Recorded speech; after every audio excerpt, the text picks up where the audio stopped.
Todos são muito bem-vindos.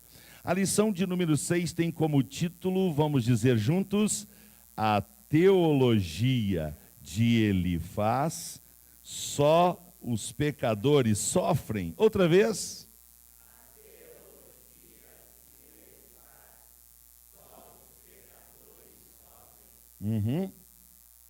Nós vamos estudar hoje, então, o primeiro amigo de Jó, que começa a fazer as suas inferências, os seus argumentos.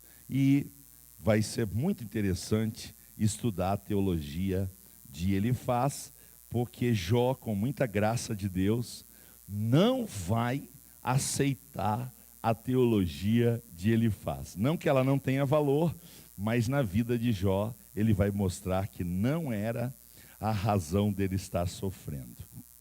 O nosso texto áureo está no capítulo 4, os versos 7 e 8 de Jó, que diz assim: lembra-te agora, qual é o inocente que jamais pereceu?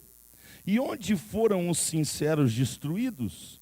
Segundo eu tenho visto, os que lavram iniquidade e semeiam mal, cegam isso mesmo. Aqui está a base da teologia de Elifaz. Semeou, colheu. Jó tinha semeado ruim, ele está colhendo ruim. Isso é verdade? Não. O argumento de Elifaz é bom, mas não se aplica à vida de Jó, é o que nós vamos demonstrar na lição. A verdade prática, embora transcendente, Deus tem prazer em se relacionar com o homem terreno. É assim que nós vamos concluir a nossa aula de hoje. A leitura bíblica, quem não tem a revista, eu peço que escute, porque é capítulo 4, é capítulo 15, os versículos são variados, então acompanhe ouvindo a leitura. Se você tem a revista, então vamos acompanhar aí a leitura. Então respondeu Elifaz, o temanita, e disse: se intentarmos falar-te, enfadar-te-ás? Mas quem poderá conter as palavras? Eis que ensinaste a muitos e esforçaste as mãos fracas. As tuas palavras levantaram os que tropeçavam, e os joelhos desfalecentes fortificaste. Mas agora a ti te vem e te enfadas, e tocando-te a ti, te perturbas. Porventura, não era o teu temor de Deus, a tua confiança e a tua esperança, a sinceridade dos teus caminhos? Lembra-te agora, qual é o inocente que jamais pereceu? E onde foram os sinceros destruídos? Segundo eu tenho visto, os que lavram iniquidade e semeiam mal, cegam isso mesmo. Então, respondeu Elifaz, o temanita, e disse: porventura dará o sábio em resposta ciência de vento? E encherá o seu ventre de vento oriental, arguindo com palavras de que nada servem e com razões de que nada aproveitam? E tu tens feito vão o temor e diminuís os rogos diante de Deus. Então, respondeu Elifaz, o temanita, e disse: porventura o homem será de algum proveito a Deus? Antes a si mesmo o prudente será proveitoso. Ou tem o Todo-Poderoso prazer em que tu sejas justo, ou lucro algum em que tu faças perfeitos os teus caminhos? Ou te repreende pelo teu temor que tem de ti, ou entra contigo em juízo? Porventura não é grande a tua malícia, e sem termo as tuas iniquidades? Oremos ao Senhor. Pai, obrigado por estarmos na casa do pão, na casa do ensino. Nós viemos à escola, onde o Senhor é o principal mestre, onde o teu Espírito é o aplicador das verdades eternas. E eu, teu servinho, que preciso desenvolver essa lição, mas reconheço que sem ti nada posso fazer. Com a tua ajuda, com a tua sabedoria, com o teu poder, mais uma vez, me dá graça e ousadia para ensinar a tua santa palavra. E encontra aqui corações humildes e que recebam a tua palavra de bom grado. É a minha oração, em nome de Jesus. Quantos podem dizer amém?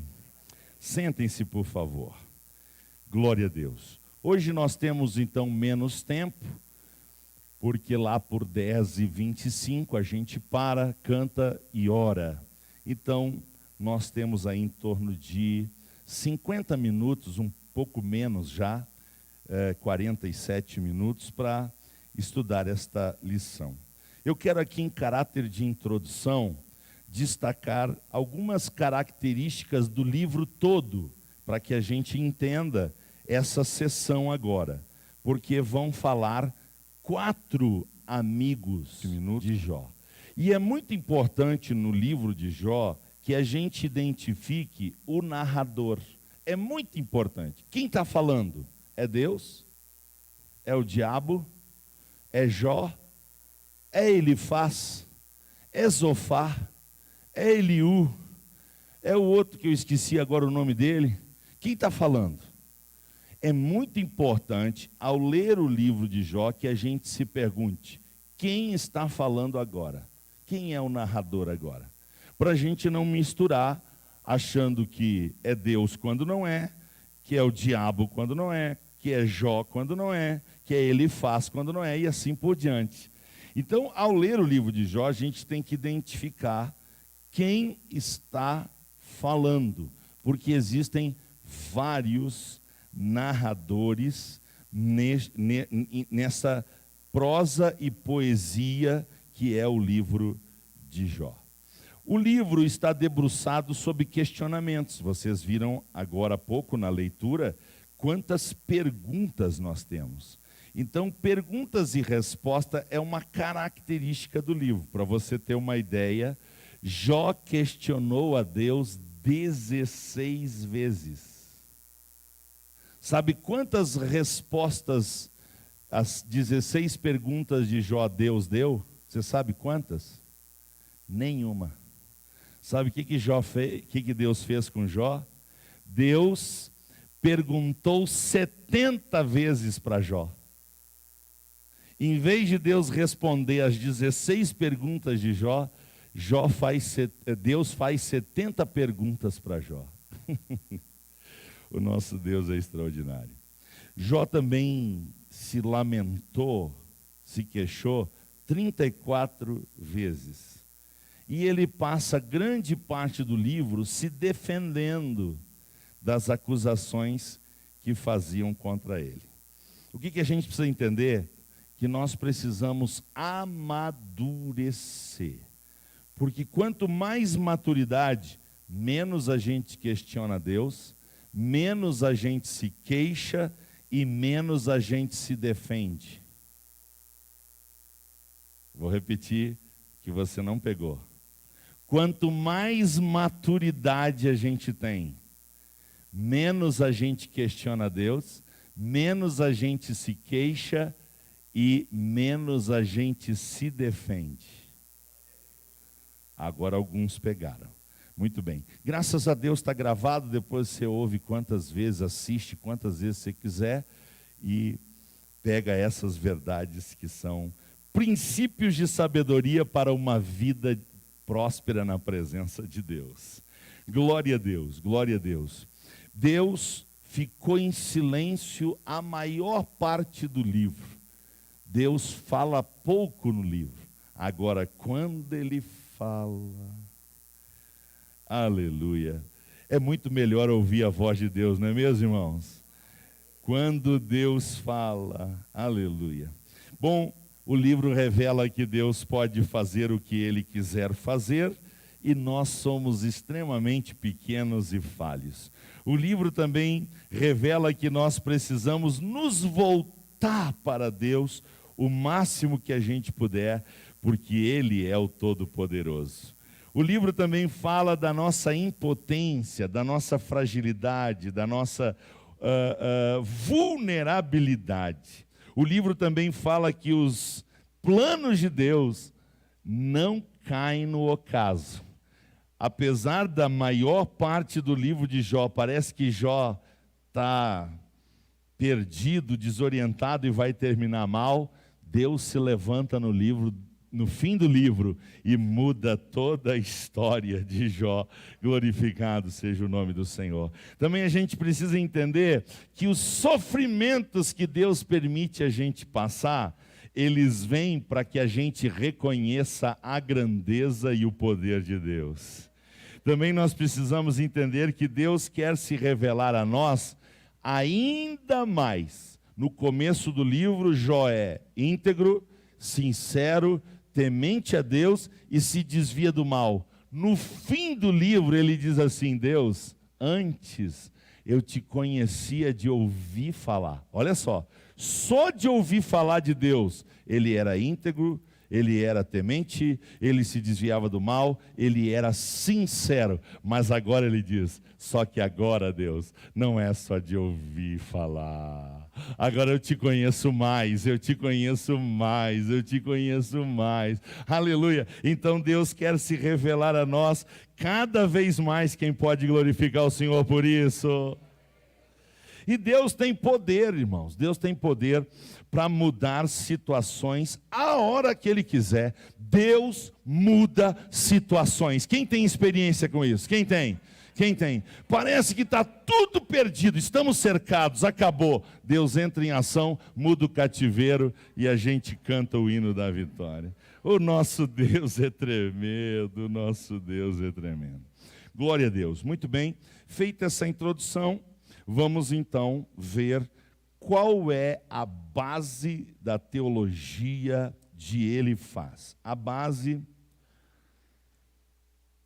da teologia de Elifaz. A teologia de Elifaz é a justiça Como é que é a palavra? Isso aí. É esse palavrão aí que eu só estou dizendo agora a primeira vez. Retributiva. Justiça retributiva. Você entende esse negócio? Retributiva. Eu vou me dar bem com essa palavra. Glória a Deus. Ainda bem que é só aqui no ponto 1, depois a gente não pensa mais nesse negócio. Justiça retributiva. O que ele está definitivamente insistindo? Ele está firmemente convencido de que a lei de causa e efeito está se aplicando sobre Jó. Então ele se fundamenta numa ortodoxia teológica. O que é ortodoxia? Já digo. Ortodoxia é conformidade absoluta com certo padrão, norma ou dogma. Tá? Então ele está firmado na sua convicção e ele espera que o que ele vai dizer é final. Jó vai aceitar e vai dizer, rapaz, sabe que tu está certo. O que eu estou passando é porque eu estou colhendo o que eu plantei. Era tudo que ele faz e esperava que Jó fosse admitir. Só que não. Não vai dar certo. Jó não vai cair nessa conversa de jeito nenhum. Subponto 2 do ponto 1 da nossa lição, que está dividida em 3 pontos. Eu estou correndo um pouquinho aí por causa do horário. Mas, por favor, não perca de vista o raciocínio. No subponto 2 do ponto número 1, então, ele vai explicar o que ele acredita nos versículos 4 e 5, né? Aqui, ou melhor, nos capítulos 4 e 5, e deixa eu dizer uma coisa que eu não disse ainda. Por que a gente salta do capítulo 4, vai para o 15, de repente a gente está no 22, porque a gente está estudando sobre Elifaz e ele tem falas em outros capítulos. Quando a gente for estudar a Bildade, que é o que eu tinha esquecido antes de falar, a gente vai ler capítulos salteados também, tá? Então, a gente tem que entender que essa lição está focada só nas falas de Elifaz e nos contra-argumentos de Jó. Por isso que a gente altera os capítulos seguidamente. E eu não tenho tempo para acompanhar as sequências. Isso a gente deve fazer em casa de que maneira? Lendo o livro de Jó várias vezes, totalmente. E aí você vai identificando as falas de cada um. Muito bem, então agora o argumento é esse. E no versículo 8, então, versículo 8, Jó, capítulo 4, verso 8, está escrito: segundo eu tenho visto, os que lavram iniquidade e semeiam o mal, cegam isso mesmo. O que ele está dizendo? Jó, tu plantou, rapaz, e agora tu está colhendo. O que tu está passando é colheita da tua semeadura. Essa é a base dele. Ou seja, a justiça retributiva é uma justiça que vem a nós de acordo com os nossos atos. Isso tem base bíblica? Claro que sim. Tanto no Antigo quanto na Nova Aliança, explicam que Deus vai dar a cada um segundo as suas obras. Então a justiça retributiva é verdadeira. A teologia de Elifaz é verdadeira. Qual é o problema? É que não se aplica a Jó. Ele achava que o seu argumento ia resolver o sofrimento de Jó. E Jó ia dizer, isso mesmo, eu plantei mal, né? Passei a minha vida lavrando iniquidade, semeando mal, agora estou colhendo essa tempestade na minha vida. Ele achava que Jó ia cair nessa, mas ele não caiu. Então, para Elifaz, nós habitantes em um universo moral que exige consequências de nossas ações. Então, para ele, resolve-se tudo nisso. Causa e efeito. O que a gente semear, a gente vai colher, acabou, ponto final. Ele está falando uma verdade, só que a verdade dele não é, diga, única. A verdade dele não é única. A verdade dele é uma verdade que compõe uma série de verdades. Então o que ele está falando não é a única solução. Está longe de ser assim. Mas eu insisto, Deus age com justiça retributiva. Ele age assim. Tanto é que na Nova Aliança, e a gente vai ler agora, Gálatas, capítulo de número 6. Vamos ler? Gálatas, capítulo de número 6, versículos 6 e 7. Gálatas, capítulo de número 7 e 8. Gálatas, capítulo 6, 7 e 8 diz assim: não erreis, Deus não se deixe escarnecer, porque tudo o que o homem semear, isso também ceifará. O que semeia da sua carne, da carne ceifará a corrupção, mas o que semeia no Espírito, do Espírito ceifará a vida eterna. O que a gente tem aqui? A justiça retributiva, certo? Nós temos aqui o argumento de Elifaz, que é verdadeiro, certo? Então, o argumento dele não tem aí um problema, ele não está falando uma inverdade. O problema do argumento dele é que ele está aplicando a uma situação que não era precisa. Então, segundo ele faz, se Jó estava sofrendo, era porque havia pecado. E cabia a Jó, então, assumir a responsabilidade moral do seu pecado. Não havia outra opção. Trocando em miúdos, irmãos, o Elifaz está dizendo para Jó, Jó, cara, resolve essa parada, confessa teu pecado.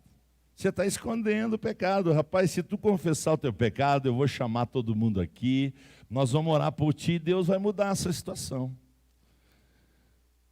Ele achava que ia ser simples assim. Eu quero, irmãos, convidar vocês a lermos o último parágrafo do subponto 2. O último parágrafo começa: quantos são? Por favor, quem tem a revista, localiza o último parágrafo do homem colhe o que plantou. Achou, sim ou não? Quantos são os que fazem acusações precipitadas? Quando alguém passa por momentos delicados na vida, ao julgar precipitadamente, muitos cometem injustiças e esquecem que Deus é quem pode ver todo o lado da questão. Quem é que vê tudo? Quem é que não erra no juízo? O que nós somos? Muito falhos. Porque Deus vê e nós. O que a gente vê, irmãos? Aparência, o que está diante dos nossos olhos. Então eu quero mostrar 2 textos para vocês, por favor. O primeiro texto é 1 Coríntios 4. 1 Coríntios capítulo 4. Olha o que o apóstolo Paulo escreveu aqui neste texto de 1 Coríntios 4. Olha que maravilhoso isso, nós precisamos praticar isso. 1 Coríntios 4, versículo 1 a seguir. Que os homens nos considerem como ministros de Cristo e dispenseiros dos mistérios de Deus. Além disso, requer-se nos dispenseiros que cada um se ache fiel. Todavia, a mim muito pouco se me dá de ser julgado por vós, ou por algum juízo humano. Nem eu tampouco a mim mesmo me julgo, porque em nada me sinto culpado, mas nem por isso me considero justificado. Pois quem me julga é o... Portanto, nada julgueis antes do tempo. Por favor, Tiago, capítulo 4. Por favor, abra sua Bíblia, abra seu coração, abra seus ouvidos espirituais e, acima de tudo, pratique a Bíblia, porque quem pratica a Bíblia, a casa não cai. Tiago, capítulo 4, verso 11 e 12. O que a Bíblia diz? A Bíblia diz: irmãos, faleis ou não faleis? A Bíblia diz: faleis ou não faleis? Então, se eu falar, eu obedeço a Bíblia ou eu desobedeço a Bíblia? Se eu falar, eu desobedeço. Então, olha o que diz a Bíblia. Irmãos, não faleis mal uns dos outros. Quem fala mal de um irmão julga seu irmão, fala mal do quê? E julga Se tu julgas a lei, não és observador da lei, mas é. Então, se eu falo mal de um irmão, eu estou me colocando na posição de... Eu sou juiz. Eu sou juiz. O que a Bíblia diz? Quantos juízes e legisladores existem no universo? Um só. Quem é ele? Quem é ele? Então a Bíblia pergunta: quem que tu é para julgar os outros? Ei, vamos fazer um exercício bíblico? Pergunta para quem está perto de você: tu sabe quem tu é? Isso, acha aí, acha alguém. Felipe, você sabe quem é? Sabe? Precisa saber, cara. A gente precisa saber quem é, irmãos. Porque quem sabe que é pó, não julga os outros. Agora, quem se acha a última bolachinha do pacote? Quem se acha o gás da Coca-Cola? E eu não estou ganhando nada para fazer propaganda, infelizmente. Aí tem uma língua desse tamanho. Fulano, blá, blá, blá, blá, ciclano, blá, blá, blá, blá, blá, blá, blá. Ô linguarudo, linguaruda, você acha que Deus não vai te pegar?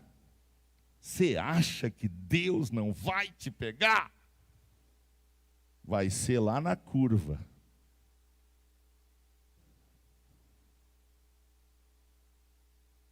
Então é para julgar ou não é? Então por que você julga? Amém? Diga depois de mim, a eternidade vai resolver todas as consequências. Ou seja, nem todo mal é punido aqui, nem todo bem é recompensado aqui. Então tenha paciência, porque existe uma coisinha chamada eternidade. Por que Deus tem paciência? Porque para resolver as coisas Ele tem e nós somos o quê? Imediatistas. A gente quer tudo para ontem. Sim ou não? Então nós somos Irmãos, a eternidade vai resolver todas as consequências. Então, fica tranquilo, nem todo mal vai ser punido aqui, nem todo bem vai ser recompensado aqui. Calma, muita calma.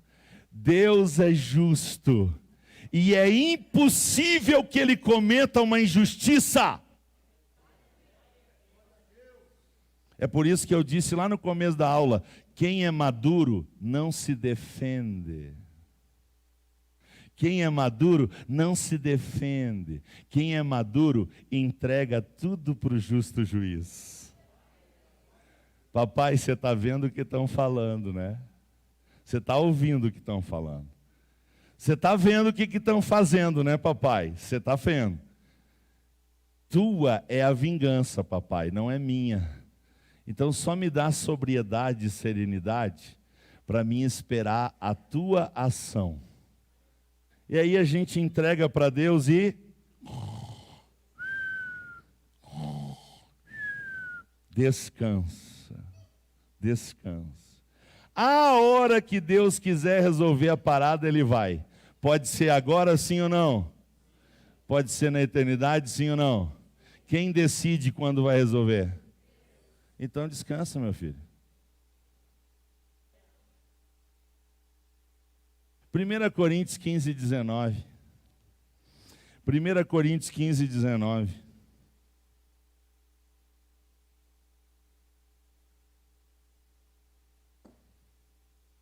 Primeira Coríntios 15, 19. Se esperamos em Cristo só nessa vida, nós somos o quê? Nós somos o quê? Nós somos o quê? Calma, irmão. Tem eternidade pela frente. Calma. Calma. Deus vai resolver tudo. Calma, Deus vai resolver tudo.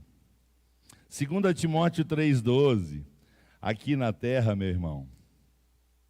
Aqui na terra, meu irmão. Aqui na terra, minha irmã. 2 Timóteo 3,12. Todos os que piamente querem viver em Cristo serão admirados, serão elogiados, viverão como que numa rede tomando suco de morango. É isso que a Bíblia diz? Os que querem viver piedosamente em Cristo Jesus padecerão o quê? E você acha que vai ser só dos ímpios? O capiroto vai usar crente para te encher o saco, para te incomodar, para te julgar, para te avaliar, para ficar dizendo se tu está certo, se tu está errado. O diabo vai usar crente.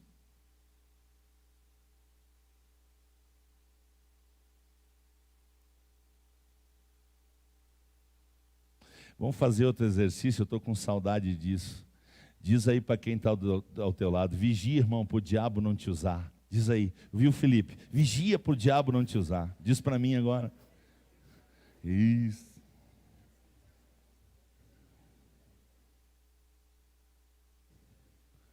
No caso de Jó, Elifaz está sendo Espírito Santo ou está sendo o diabo? No caso de Jó. Só para ver se você entendeu o ponto 1. No caso de Jó, Elifaz está sendo o Espírito Santo ou está sendo o diabo? Está sendo o diabo. E insisto, com verdade. Ele está usando um argumento verdadeiro. Só que esse argumento verdadeiro não serve para Jó, porque Jó só tinha semeado coisa boa.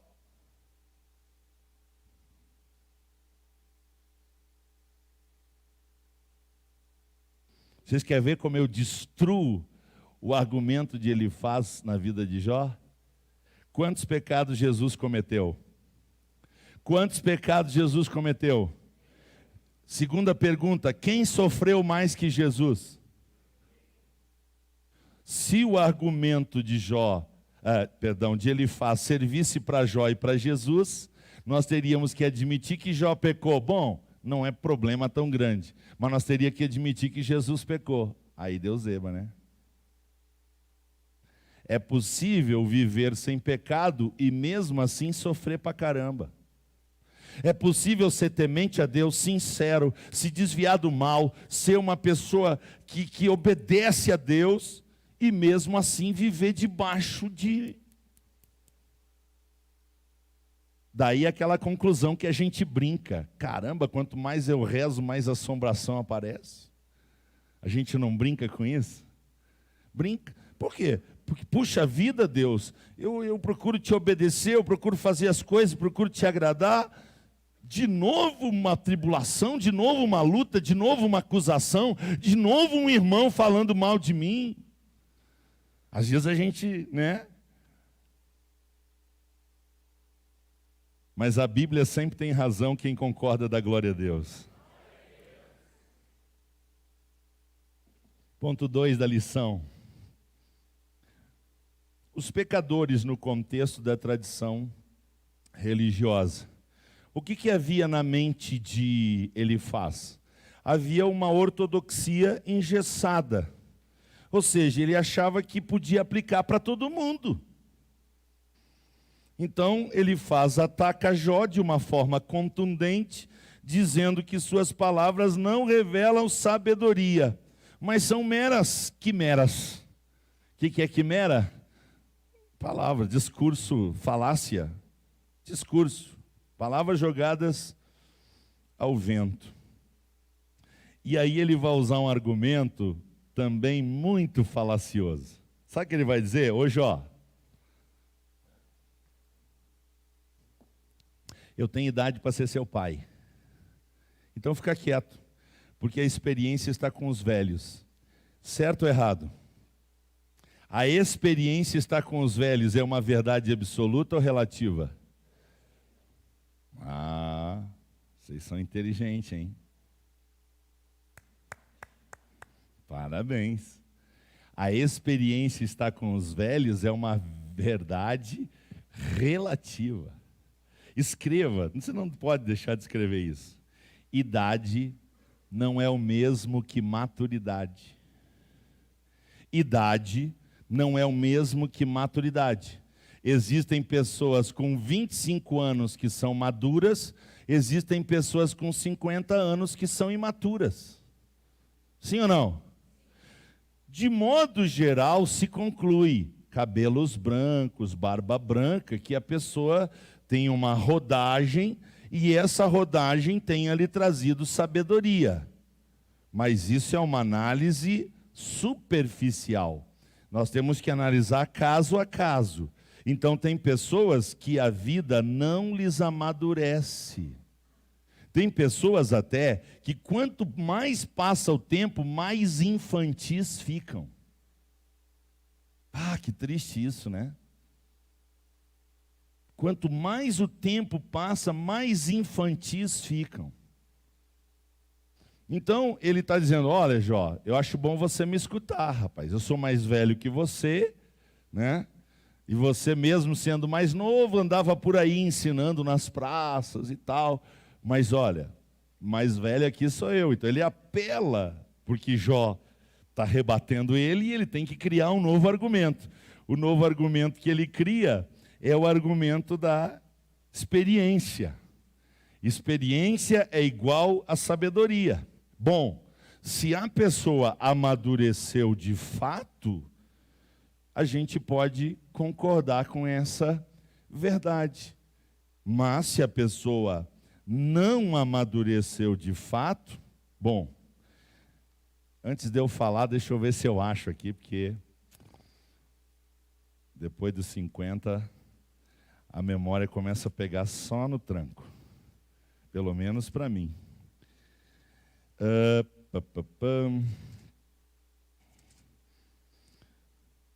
Achei. Eclesiastes 4:13. Eclesiastes 4:13. Uma vez eu quase apanhei por causa desse texto. De um cabeça branca. Porque ele falou uma bobagem e queria que eu respeitasse a cabeça branca dele. Eu disse, eu vou respeitar a sua cabeça branca, mas eu não vou respeitar a sua bobagem. Que não é porque o senhor tem cabeça branca que o senhor não possa falar bobagem. E aí ele pediu uma prova na Bíblia e eu abri esse texto e li.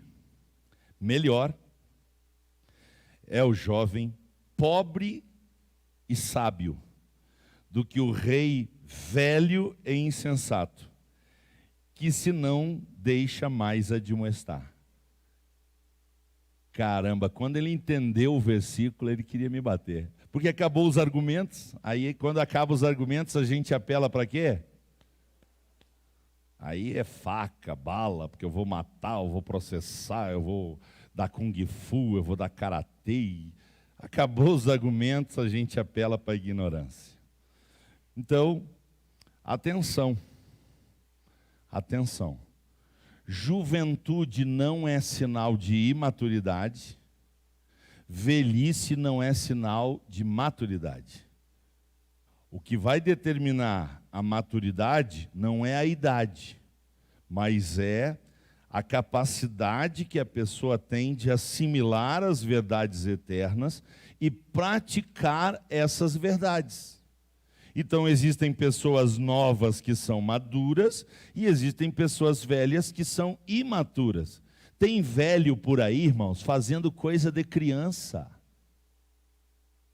O cara já é careca, já é velho, cabelo branco e fazendo coisa que piá não faz. Tem ou não tem?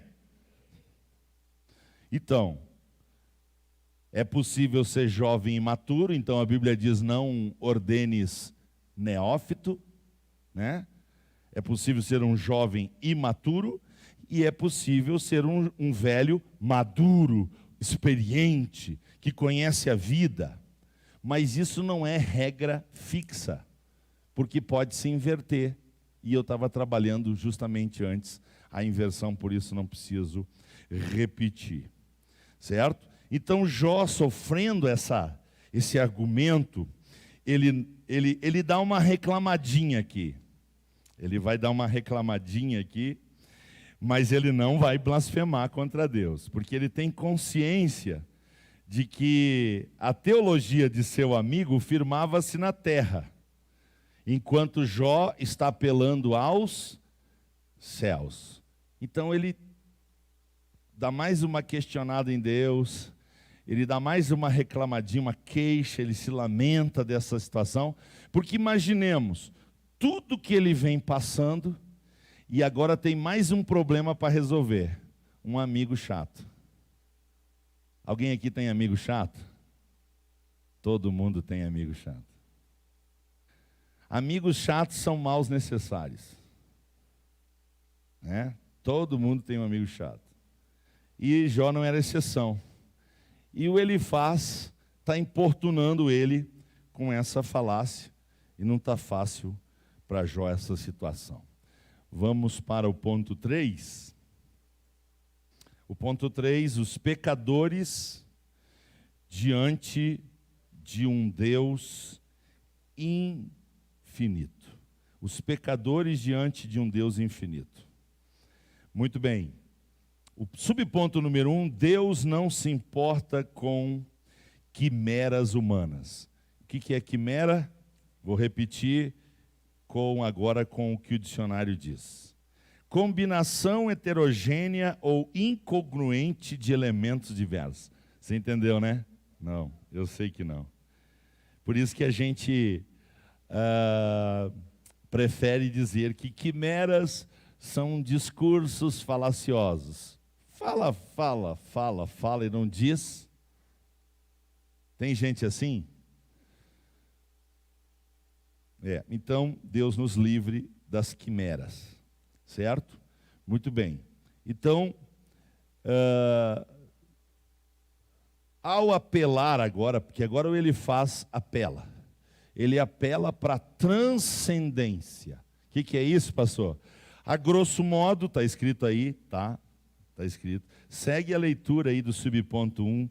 Em seu terceiro discurso, Elifaz apela para a transcendência divina ao atacar Jó. Grosso modo, a transcendência diz respeito ao conjunto de atributos do Criador que ressalta a sua superioridade em relação à criatura. Perfeito, agora ele faz, né? Que maravilha! Só que olha só o problema, corre os olhos mais para baixo. A teologia de Elifaz destaca um Deus transcendente, porém distante, que não se importa muito com o que acontece aqui na terra, indiferente às coisas que criou. Não adiantava Jó chorar ou reclamar. Ele só tinha uma coisa para fazer, que era se arrepender. Então ele está insistindo no argumento dele que Jó está em pecado. Você pecou, pecado grave, por isso que você está sofrendo tanto. Se arrependa. E ele apela à transcendência divina, mas ele fala de um Deus distante. Como quem diz para Jó, Jó, não adianta você ficar chorando, falando com Deus, questionando Deus, se lamentando para Deus. Não adianta, ele não vai te ouvir. Confessa o teu pecado, rapaz. Era isso que insistia o Elifaz. E aí então, quem tinha autoridade para falar do Deus transcendente nessa história? Quem tinha autoridade? Jó. Porque todos os dias, Jó fazia o quê? Jó 1:5. O que Jó fazia sempre, continuamente? Ele orava, ele buscava relacionamento com Deus, ele fazia isso continuamente. Ele fazia por ele fazia pela esposa dele, ele fazia pelos filhos dele, ele fazia pelos amigos dele. Jó 1:5 não diz, mas 42 diz que Jó orava pelos amigos, sim ou não? Então ele fazia antes de sofrer também, tá? Então Jó estava ali. O que é oração? Oração é relacionamento. O que é oração?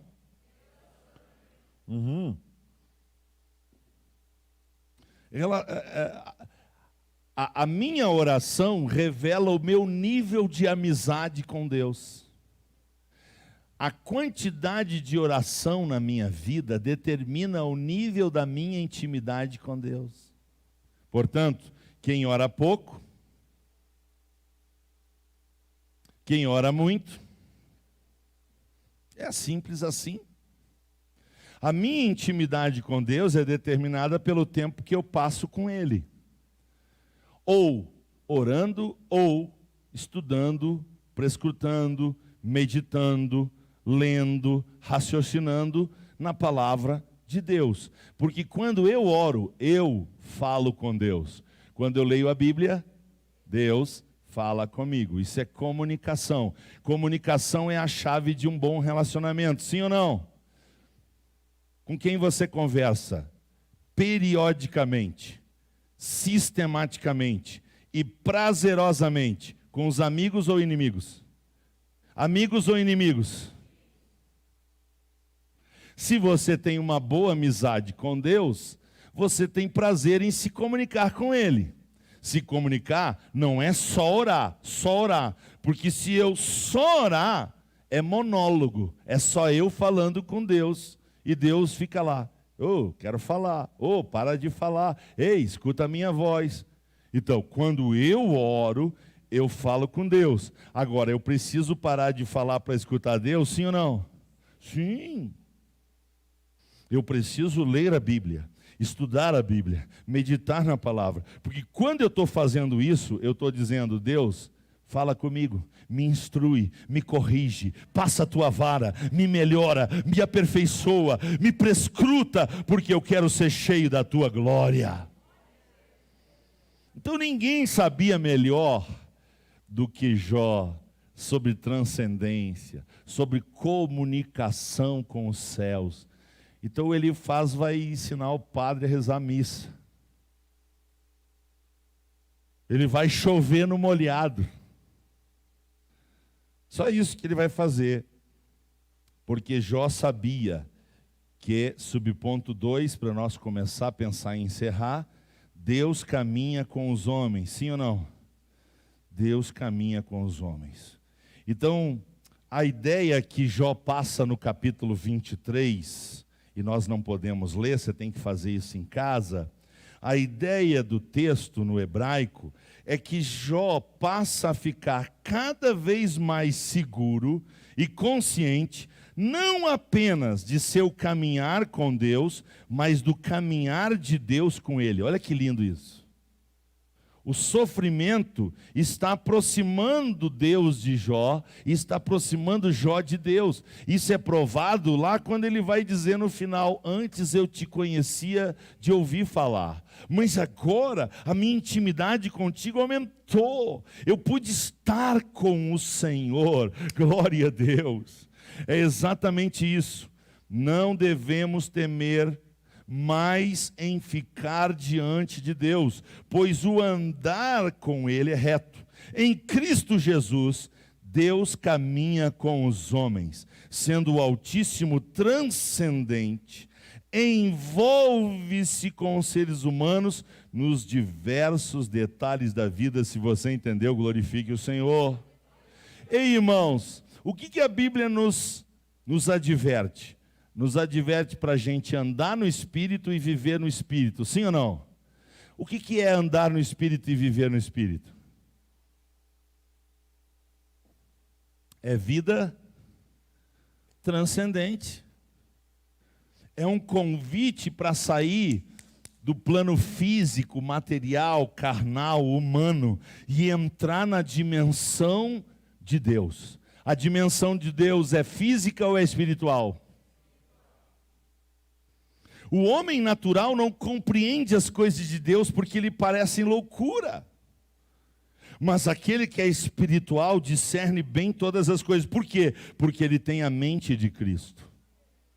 Como é que a gente tem a mente de Cristo? Orando, lendo a Bíblia e orando, lendo a Bíblia, lendo a Bíblia e orando, se envolvendo cada vez mais com Deus, ou seja, andando e vivendo no Espírito. Ei, irmãos, você espreme a Bíblia, espreme, bem espremido, vai surgir um suco chamado relacionamento.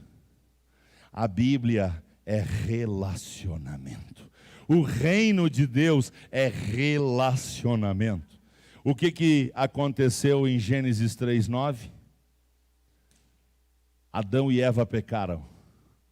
Qual a pergunta de Deus? Gênesis 3:9.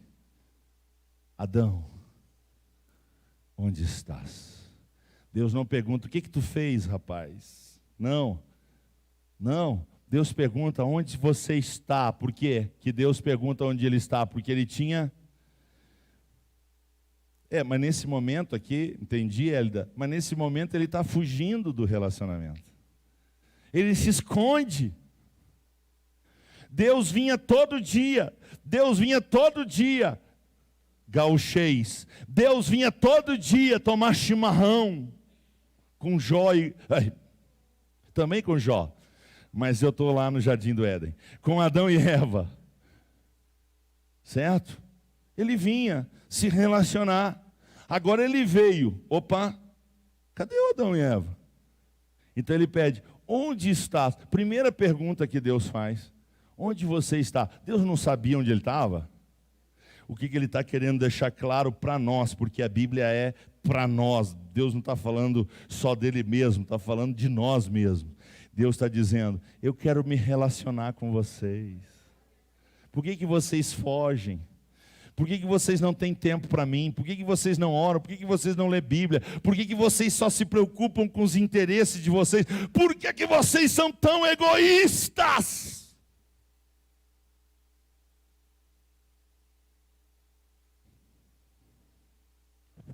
Gênesis 4:9.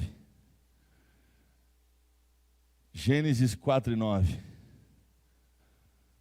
O que Deus pergunta para Caim? O que Deus pergunta para Caim? Onde está o teu irmão? Gênesis 3:9, Deus pergunta, onde você está, Adão? Gênesis 4:9, Deus pergunta para Caim, onde está o teu irmão? O que a gente tem aqui? Gênesis 3:9, me ame sobre todas as coisas.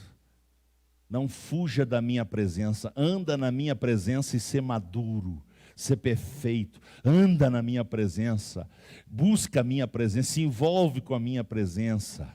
Gênesis 3:9, ame a Deus sobre todas as coisas. Gênesis 4:9, o que Deus está dizendo para nós?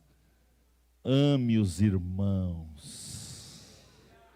Ame a mim sobretudo, ame o próximo. Ame, ame, ame, viva uma vida de amor, porque quem ama conhece a Deus, e quem não ama nunca viu a Deus. Se eu amo a Deus, eu amo orar. Se eu amo a Deus, eu amo ler a Bíblia. Se eu amo a Deus, eu amo estar na sua casa. Se eu amo a Deus, eu amo falar dele. Se eu amo os meus irmãos, eu não vejo hora de estar com vocês. Se eu amo os meus irmãos, eu não vejo hora de estar com vocês.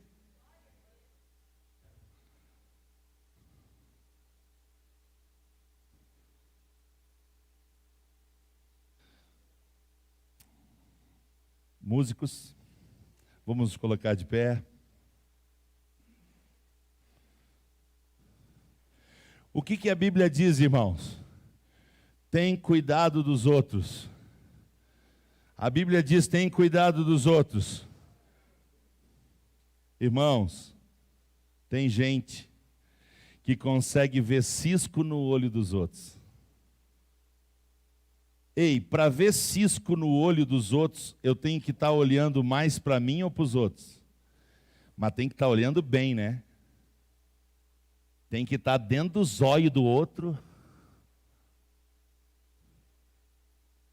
Ô chulé, larga Deus. A Bíblia diz, tem cuidado de... Você está bem com Deus?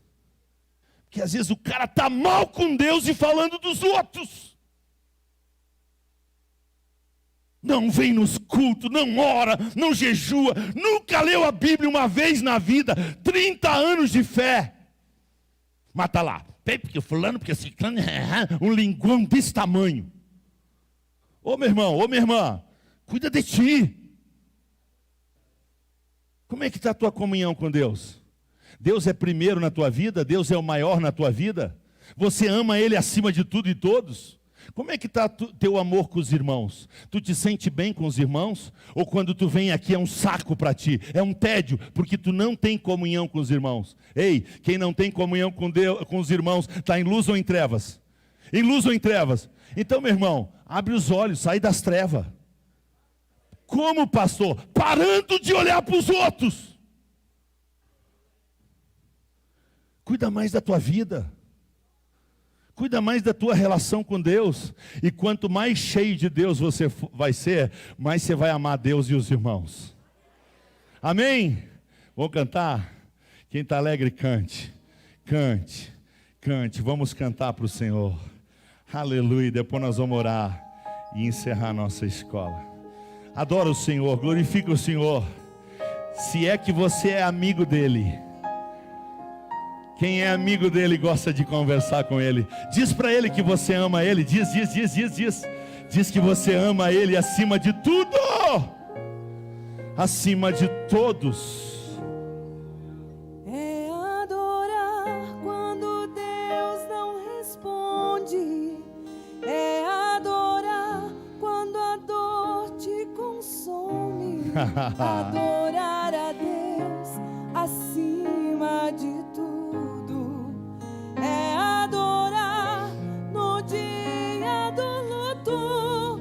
Adorar a Deus no vale ou no deserto.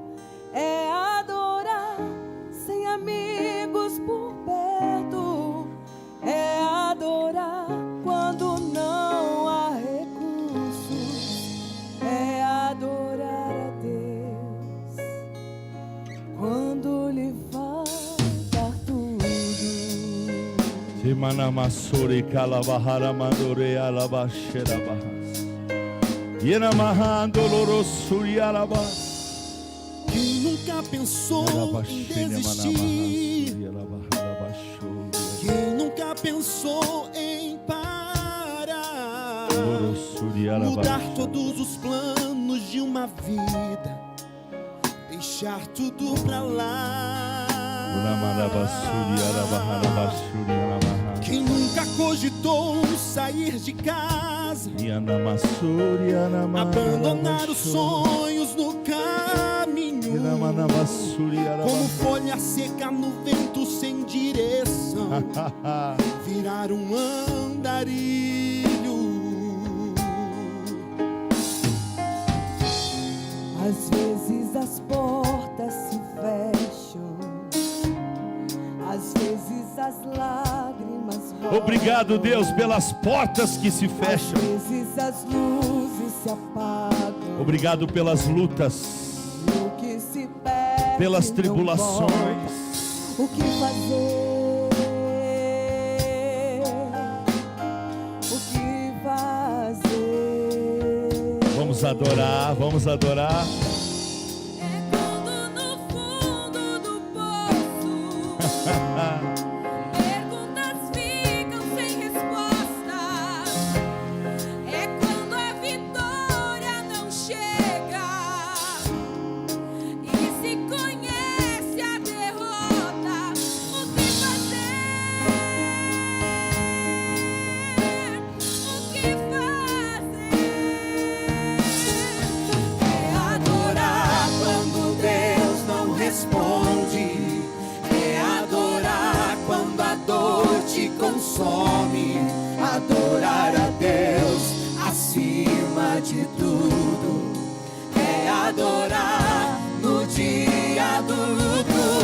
Adorar a Deus no vale ou no deserto. É adorar sem amigos por perto. É adorar quando não há recursos. É adorar a Deus quando lhe falta tudo. Oh Deus, queremos amadurecer. O maduro da glória na prova.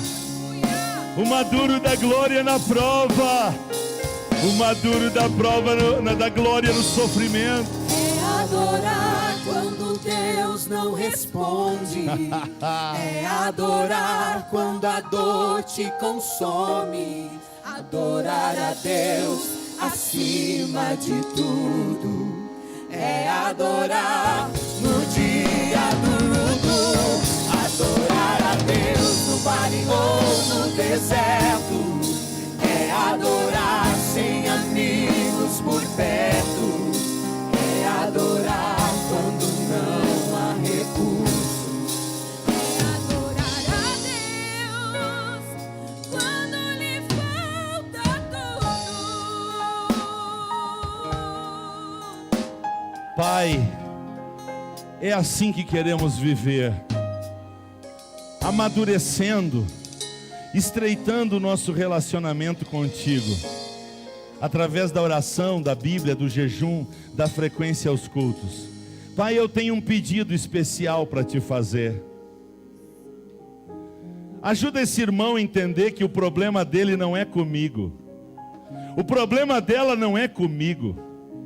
Ajuda esse irmão a entender que o problema não é porque o som é alto, porque o culto é longo. Ajuda esse irmão, essa irmã a entender que não é porque faz frio, faz calor, porque trabalha demais, porque tem dor. Não! O problema dessa pessoa é contigo. Tira as escamas desse irmão e dessa irmã, para que eles entendam que o problema deles é contigo. Eles não se dão bem contigo, Deus. Aí eles ficam culpando os outros. Eles fogem porque eles escolhem culpar os outros pelos seus fracassos no relacionamento espiritual. Eles não conseguem andar e viver no Espírito. Eles não conseguem ter intimidade contigo. Então eles ficam falando mal da Assembleia de Deus. Eles ficam falando mal dos pastores, eles ficam falando mal das irmãs do círculo de oração, da escola. Eles acham desculpa para tudo, mas na verdade, Pai, o problema deles é contigo. Eu te faço esse pedido especial, Pai. Tira as escamas dos olhos, abre o entendimento desses irmãos carnais, esses irmãos mundanos, frios, que não estão dispostos a derramar o vaso de alabastro e o perfume, o nardo puro. Eles estão dispostos a te vender por 30 moedas de prata. O que importa para eles é a plata, não é relacionamento.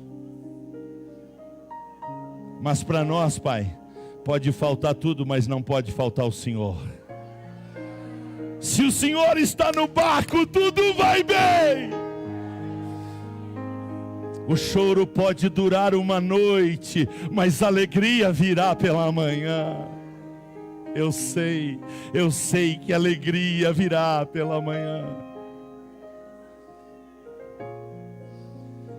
Obrigado pela tua palavra, pelas tuas revelações.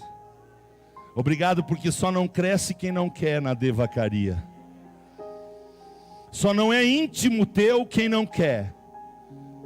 Porque quem quer dá jeito e quem não quer dá desculpa. Mas o Senhor não vai aceitar as desculpas esfarrapadas. Eu sei disso. Por isso que eu estou te pedindo misericórdia hoje, antes que seja tarde demais. Obrigado, Senhor. Antes de encerrar, eu tenho um aviso muito importante para dar. Muito importante. Hoje, o culto é 19 horas. Mas domingo que vem, 19h30. Repito, hoje o culto vai começar às 19h.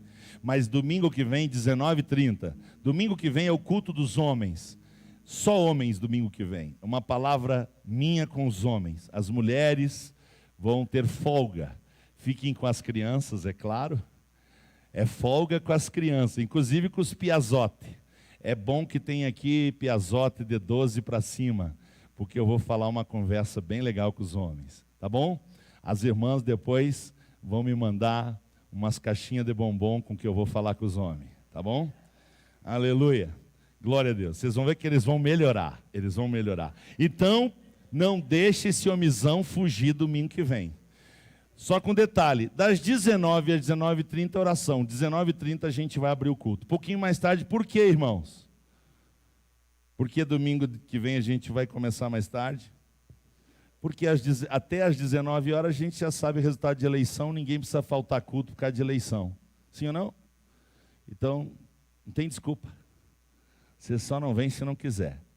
E graças a Deus que a gente mora no Brasil. No Brasil, em 2, 3 horas se sabe tudo. Né? Na América ainda vai mais um mês para... É uma confusão danada. Esse Brasil é abençoado. Amo